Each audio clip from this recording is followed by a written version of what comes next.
Hero here. Today I'm going to be showing you how to remove thermal paste. So first of all, you're going to need some napkins and rubbing alcohol on it. I already rubbed some on mine, so now just spread it around.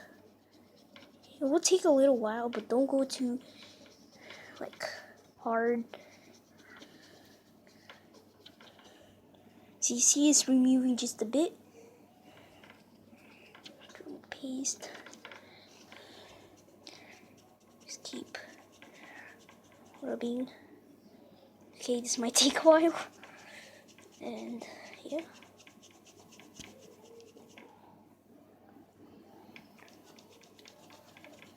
Almost gone.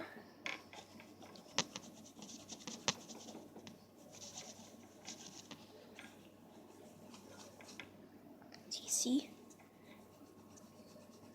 It's removed.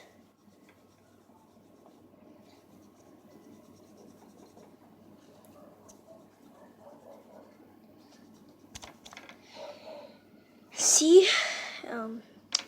Now get your top and start rubbing a little bit on it. Get some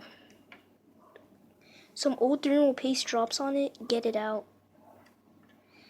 See thermal paste dropping on it.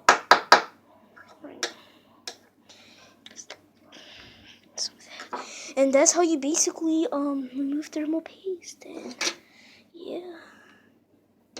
Wait. Oh God, damn it.